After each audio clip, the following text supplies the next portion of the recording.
నమస్కారం అండి. గుడివాడ నియోజకవర్గంలో ఉన్నటువంటి ప్రతి ఒక్క ఓటరు అలాగే టిట్కో ఇళ్ల దగ్గర ఉన్నటువంటి వాళ్ళందరికీ కూడా నాదొక చిన్న మనవి.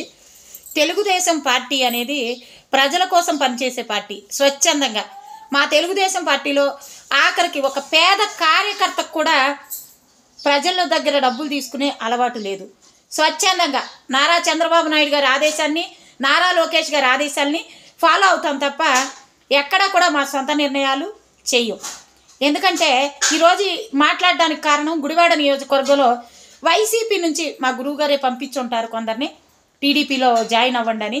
ఎలాగో మనం వాడిపోతున్నాం, మీరు అందులో జాయిన్ అయ్యి తెలుగుదేశానికి చెడ్డ పేరు తీసుకురండి, తర్వాత మనం చూసుకుందాం అన్నట్టున్నారు. అక్కడి నుంచి వచ్చినటువంటి వలస పక్షులంతా కలిసి గుడివాడ నియోజకవర్గంలో పార్టీకి ఉన్నటువంటి పరువు తీసేస్తూ ప్రతి పనికి డబ్బులు టిట్కో ఇళ్ల దగ్గర బడ్డీ పెట్టుకోవాలంటే 10,000 ఇవ్వాలి అని చెప్పి కమిషనర్ పేరునో ఎమ్మెల్యే గారి పేరునో ఎవరో ఒకరి పేరును వాడి ఇది చేస్తున్నారు. మరి ఇది వెనుగండ్ల రామన్నకి విషయం తెలుసో లేదో నాకైతే తెలీదు అన్న, మీరు ఒకసారి ఇది గమనించుకోండి. గతంలో 2019కు ముందు మన పార్టీని అధికారంలో ఉంది. మరి అప్పుడు రావి వెంకటేశ్వరరావు గారు ఇన్ఛార్జిగా ఉన్నారు. మరి అప్పుడు ఎప్పుడు జరగలేదు ఇలాంటి దౌర్భాగ్యాలు. టిట్కో ఇళ్ల దగ్గర మంచినీళ్ళు పోయాలంటే డబ్బులు, రోడ్ల మీద బండి నడపాలంటే డబ్బులు.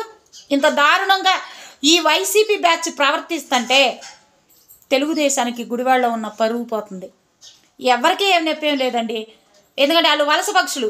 ఇవాళ ఈ పార్టీలో ఉన్నారు, రేపు ఓడిపోతే వేరే పార్టీలోకి వెళ్తారు. కానీ మేము అలా కాదు, ఇదే జెండా పట్టుకుని ఉన్నాం, ఇదే జెండా పట్టుకునే చేస్తాం, ఇదే జెండా పట్టుకునే తిరుగుతాం బతికుంటే.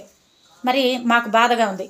దయచేసి గుడివాడ నియోజకవర్గంలో ఉన్న ప్రజలందరికీ నాదొక మనవి, ఎవడైనా సరే డబ్బులు కావాలని వస్తే చెప్పు తెగిపోద్ది, మేము ఆఫీస్కి వెళ్ళి కంప్లైంట్ ఇస్తాం. టీడీపీకి సంబంధించిన ఎవ్వరు కూడా డబ్బులు తీసుకోరు.